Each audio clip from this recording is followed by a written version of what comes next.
Okay, so that was fun. You gotta love technology, don't ya? So let me get my mic set up. Sorry about that, everyone. We had of technical difficulties. What I'm going to do, I'm going to go ahead and I'm just going to literally do the whole training over again. Hopefully, hope and pray that my Wi-Fi will be okay. Sorry about that, but I'm going to just go through the whole training again because I know that we're going to have a lot of people that are going to watch the replay, and I don't want to cause any confusion and have them miss out on the first part of the message. So I was on a roll, so hopefully I can reproduce that first part. So we're going to go ahead and get back into it. But hey, today we're going to talk about following up. And so hopefully at this point you're getting close to having follow up with people that you've shared your third-party tool with. And I want to caution you, this right here is the place where many of you are dropping the ball. I call this the valley of death. And it sounds a lot worse than it is, but it's called the valley of death because this is where most people's businesses go to die, right? They do a really good job once they learn this concept of not being the expert at the beginning of the process, but then when they follow up with a prospect, they either can't ever get a hold of them or they wind up not being interested, and it just keeps breaking down. And I will tell you, there's a reason why that happens, and I'm going to make sure that that doesn't happen to you anymore today. So like I mentioned in part one, I want to say this again for any of you that are watching this on the replay. Tomorrow is a big day, obviously. It is the fifth and the final day of our challenge. I promise you, I've saved the best for last. I've got a special message for you on the way out in terms of training. I want to be able to really help you continue this momentum that you've been getting during this week and this inspiration. And I really want to acknowledge all of you as well for showing up, doing the work. But I'm going to be making a big announcement that I'm excited to share with you for those of you that have been getting a lot out of this training series and want to potentially continue your journey with me as your virtual upline. I've got something I want to share with you. But I also want to caution you that all of the replays to these videos, these will only be available for a short period of time. The videos themselves will only be available to be watched for a week after the challenge is over. So make sure you take the time to do that, but we are going to be giving you an opportunity to get lifetime access to these videos so you have them forever and you can go back as much as you want. So I'll be sharing tomorrow with you how you can get that if you're interested. So unfortunately, I know how this works. We've probably lost a lot of the live viewers from the first time around, but let's just go ahead and I'm sure most of you will catch it on the replay. So, all right, cool. So let's talk about the follow-up process. So the valley of death is really where a lot of you are losing your prospects. And the valley of death is the place where you've shared your tool and now you have to follow back up with them. But before I get into the details of that, I want to talk about two high-level concepts that are important to understand. The first of which I call the dance with the prospect. And the dance with the prospect works like this. And this is really something that's at play. If your prospect feels like you want them and need them too much, it actually makes them want it less. But the opposite is also true. If your prospect feels like you don't need them or you don't want them so badly, it actually makes them a little bit more curious about what you're doing, and it actually makes them want to know what you're doing even more. And a lot of people don't really get this part. And what we wind up doing is, and we don't even necessarily realize this, but we wind up coming across way too needy for our prospects. And when we do that, when we're coming across too needy, that's one of the reasons why we push them away. And I want you to think of it, it's kind of like dating, right? Look, Valentine's Day is today. This is a good analogy. It's like dating. If you come on too hard, too early, then they're going to be turned away by you. Now, I'll tell you where a lot of this comes from. This kind of neediness that a lot of us engage in, it comes from a scarcity mindset. See, when we approach every single prospect as if it is do or die, like make or break, them getting into the business is life or death for us, this is why we come across too needy a lot of times. And what you have to understand is this: you need to be confident in what you're offering people. Do not apologize along the process, because a lot of you are also apologizing. You know, you're like, oh, I'm sorry, I know you're so busy, I'm gonna send you this video, did you have a chance to watch it? Oh, I know you're so, right. Like, you can't, that's really weak positioning. You need to have good posture and confidence. When I say posture, I don't mean like standing up straight. I mean, you need to know deep down inside that you've got something that can change other people's lives. You need to have an abundance mindset. You need to understand there's no one person that's going to make or break your business other than you. And if you're talking to enough people, it makes it easier to have this. Because the other big problem some of you have is you're just not talking to enough people. Look, if you're only prospecting 2 to 3 people per week, I promise you, you are going to be emotionally invested in what those 2 or 3 people say. And there's that risk of coming across too needy. So here's my tip. Understand that you are giving them a gift. They should be thanking you that you actually thought enough about them to reach out and share your products and your business, which could potentially transform their lives forever. And remember, if they say no, they're not saying no to you. They're saying no to themselves. Here's the second thing. I want to talk to you about the exposure process. Now, depending on who you ask, they'll tell you it takes anywhere from 5 to 10 exposures before somebody says yes or no. And an exposure is very simply, it's taking a look at a video, watching, you're looking at your website, trying your product, getting on a 3-way call, looking at your Facebook group, going to a meeting. It's just a different look or feel or touch or taste of what you do. Now, here's what's important to understand about the exposure process is each step of the exposure process is designed to build momentum for the actual close. See, here's what a lot of you don't realize. The close doesn't happen in one singular event. You are closing a prospect over a series of exposures. See, because every step of the exposure process builds momentum for the actual close. So take the pressure off yourself. It's not your job to sell or convince and come up with this clever thing to say to get them to say yes. That's not the way that it works for most people.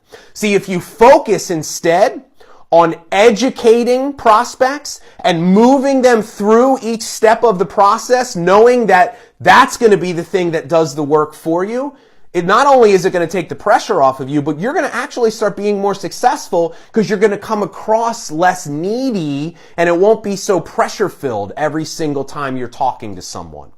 So here's what you should be focusing on. Focus on urgency, excitement, and enthusiasm. See, the biggest missing piece for a lot of people with following up is urgency. You've got to have an extreme sense of urgency because here's the secret to success. You want to close more people into your business. You need to learn, if you know that it's going to take 5 to 10 exposures, you need to learn how to compress the time frames in between exposures. Instead of spreading those 5 exposures out over 2 weeks, do it in the span of 1 week, and you will exponentially increase the chance that they say yes, because if you can compress the time frame, it builds up even more excitement and even more enthusiasm, and it increases the chances they say yes, and that only comes from urgency. Now, at the end of the day, you can't make people take that next step if they're not willing to take it, but don't let that be for a lack of you trying. Okay, I just realized I haven't given you the word of the day. I did that in take number 1. So let me pause right now and give that to you. The word of the day is serving. S-E-R-V-I-N-G. Serving is the word of the day today. All right, so let's talk more about the valley of death. So here's the mistake that people make. They do really good on the first part of the process, not being the expert. But then when they follow up, they forget all of that and they go right into explaining and question answering mode. They make themselves the expert in the follow-up. And listen, the same rules apply in the follow-up as did the initial exposure. You cannot make yourself the expert. Now, I realize this will be one of the biggest challenges that you have, really learning how to become a great recruiter and team builder, but it is important. Why is it important? Because remember, I want to remind you of two important points from day one. Number one, the less you say, the more you make. And number two, we must always be demonstrating the 3 S's to our prospect. Simple, system, support. We've got to always be showing people this is a simple business. And when they ask you a question and you go right into expert mode and start answering and explaining, you're showing them the opposite. You being the expert is not a system. It is not simple, and it's setting them up potentially for failure. Look, I get it. It's really hard to not answer questions. We're excited, and questions are good. They mean that prospect's interested. And a lot of times, let's be real, our inability to not answer questions sometimes comes from our ego, right? Here's what I have found. A lot of times I see the more successful people become in their business, the harder it is for them to not be the expert because their ego starts to get puffed up. They start thinking, yeah, I am the expert. I need to step up and be that to this person. They forget all the rules that got them to where they are. But listen, here's what I need you to understand. It's not you acting like you don't know the answers. It's you understanding that demonstrating the simplicity and the system to your person is more important.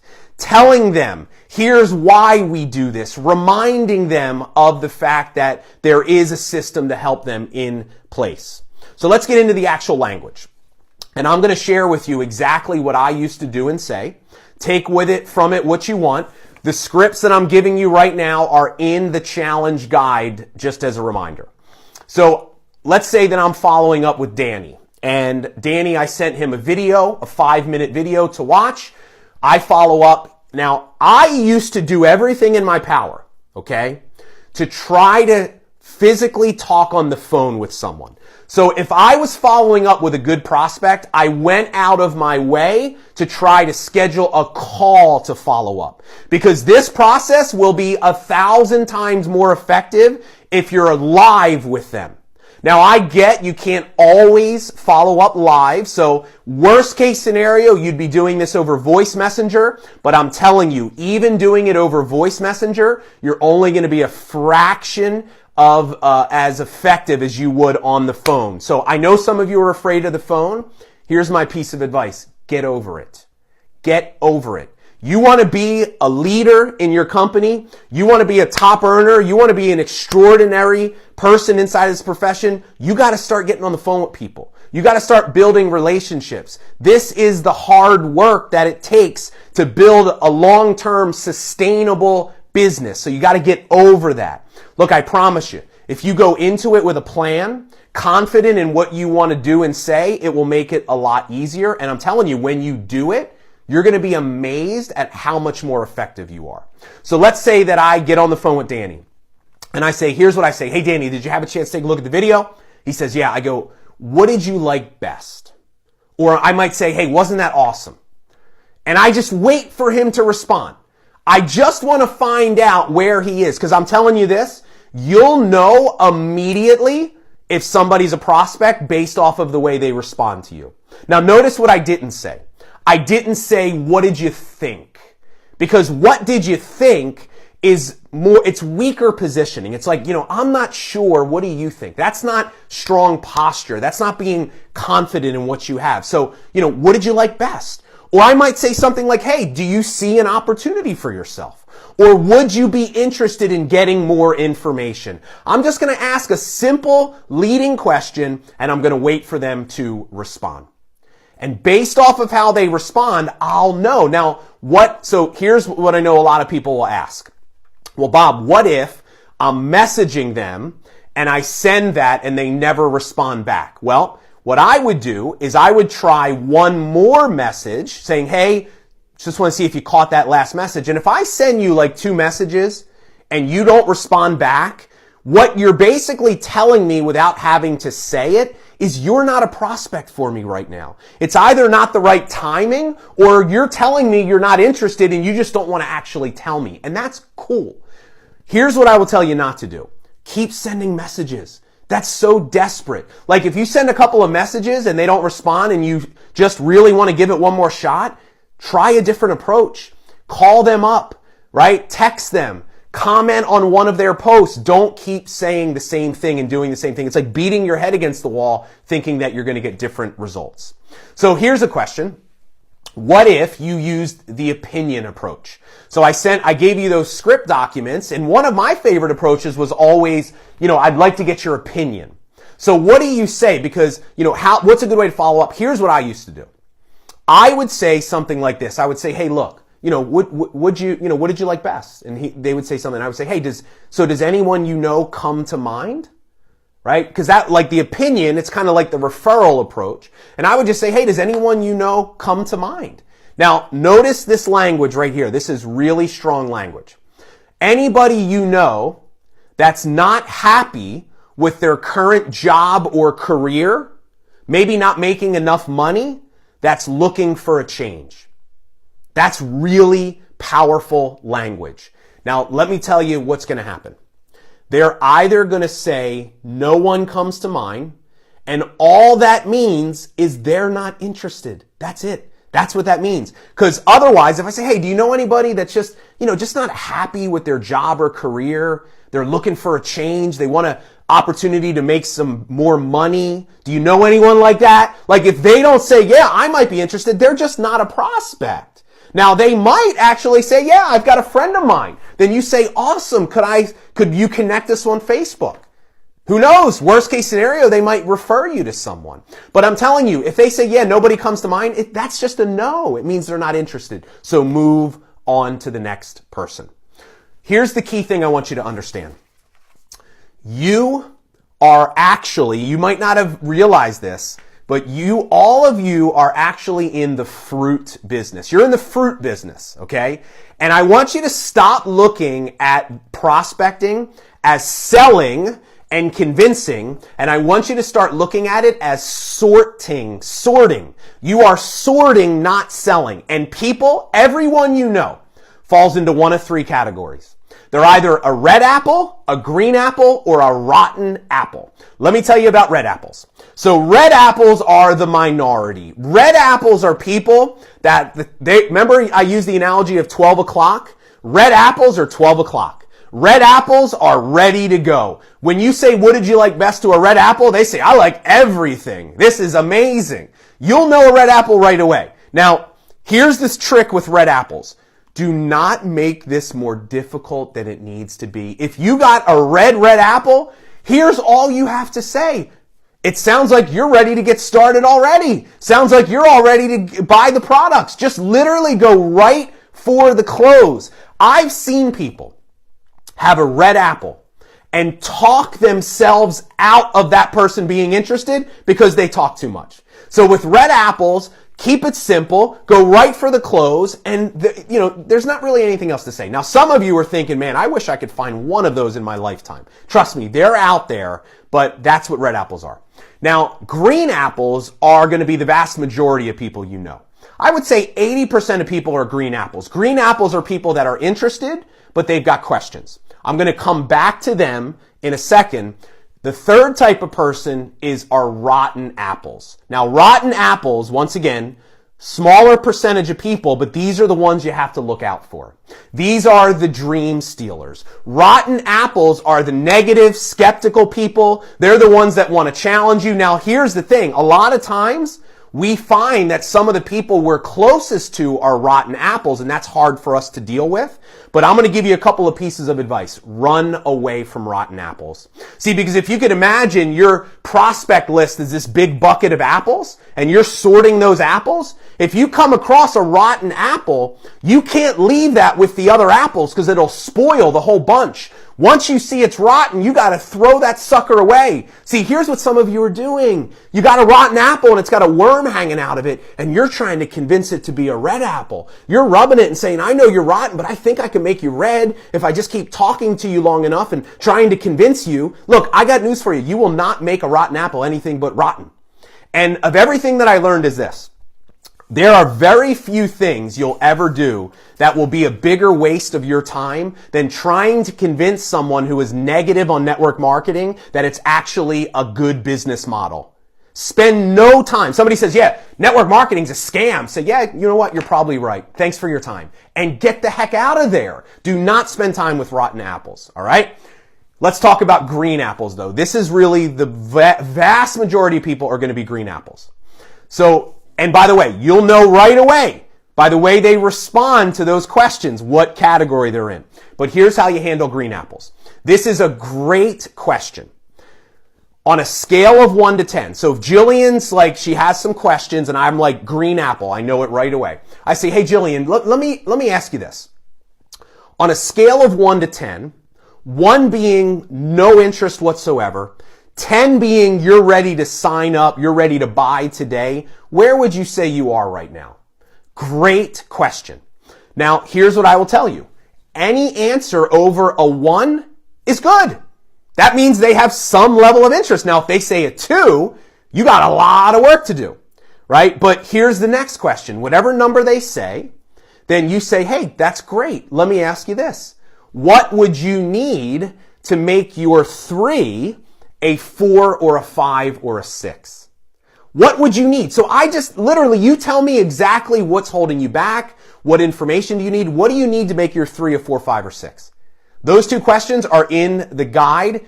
They are worth their weight in gold because you'll really get a sense of what their level of interest is. Now, here's what you do.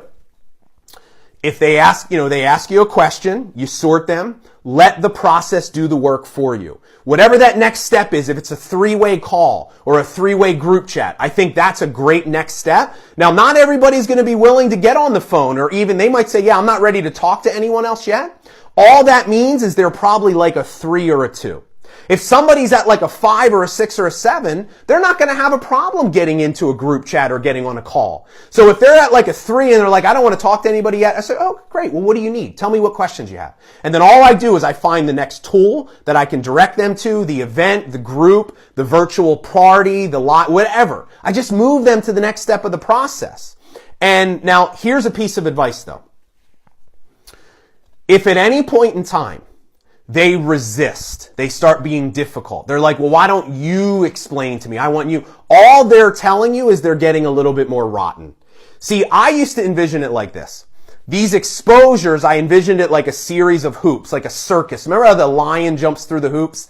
And I just got a bunch of hoops, and the lion is jumping through, and I'm just watching to see if they're willing to jump through the next hoop. And I know, here's the key. You are sorting people at every step of the process. Some people will get sorted out in step 1. Some people will get sorted out in step 2. All of this is totally normal. It's okay. You have to maintain your confidence, your excitement, your enthusiasm, and your urgency, and let the process do the work. Let me give you one tip here, because I want to talk to you about 3-way calls really quick. And then I'm almost done. I'm going to give you your homework assignment. Here's a huge mistake that I see people making. And if you're making this, I'm going to explain to you why you should not do this anymore. They teach their team to bring prospects to them for a live 3-way call as the first step. And that is not a smart thing to do. And let me explain to you why. Number 1, it is a very difficult thing for people to do. You know, they say, yeah, just get them interested and bring them to me for a call. The average person can't do that. That is so intimidating for someone. Most people don't have the confidence, belief, or influence with their network to just say, hey, I want you to get on the phone with this person that you don't know, and they're going to talk to you about something. Or maybe you're like, well, explain it to them. Well, that's not a system. That's being the expert. So what happens is this. If you teach your team, bring you 3-way calls first, they're either trying it and they're doing horrible, and they're failing and they're giving up because they're getting frustrated, or they're talking people right out of being interested because they feel like they need to give too much information to justify them getting on the call. So that your process is broken the first step. But let me tell you why, another reason why you don't want to do this is even if they can get them on the phone with you, here's what winds up happening, and maybe you can relate to this. You wind up wasting hours a week talking to prospects that at the end of the call have zero interest. That if they would have just watched a 3-minute video, they could have saved everybody a lot of time. And now you're getting on the phone with people that have no idea what you're doing, so they're like very standoffish, and it's a lot harder work. If you just have them have a tool and then use the 3-way call, or if you can't get them on the phone, do a 3-way group chat. That's a great next step to lead somebody to an eventual call. So just want to say that because I see a lot of people making mistakes with that. And then here's the last thing I'll share with you. Every single step is an opportunity for you to do 2 things. There's 2 things. Number 1, sell them on the 3 S's. Keep reminding them. Simple system support. Hey, you know what, Jerry? What I love about this business is I've got these people. You're going to talk to my mentor. We've got people that'll be there for us. This system is amazing. The support. I'm just selling the 3 S's over and over again. And they're thinking, yeah, you know what? I can do this. I love how this is set up. And then the next thing you're doing is you're building a relationship. Every step of the way, you're sharing more of your story. You're being vulnerable. You're being authentic. You're asking them questions. Every step of the process, you're building a relationship. And that relationship at the end of the day will be the thing that makes them say yes more than anything else. Okay, so let me give you the homework assignment. I'm sorry for the technical difficulties. I know we lost a lot of people. Anytime that happens, we do. So thank you for bearing with me and letting me do the whole training again, because I know mostly everybody's going to watch the replay, so I wanted to make it not confusing for them. We're going to go delete that first video. But here's your homework assignment. I want you to reach out to your prospects from day number 2, the ones that you reached out and you shared. The word of the day is serving, S-E-R-V-I-N-G, serving. But I want you to follow up with your prospects from day number 2, and I want you to go through this process with them. I want you to ask the follow-up questions. Look, it could be any prospect. It might be people that you just have to follow up with, but I want you today to follow up with at least 2 or 3 people. Ask them those questions.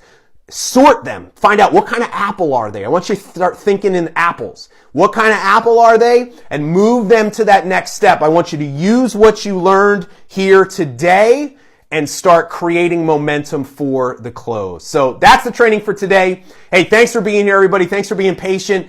Tomorrow is the last day. I feel so sad. I've had so much fun being here with you, but tomorrow is the last day of the challenge.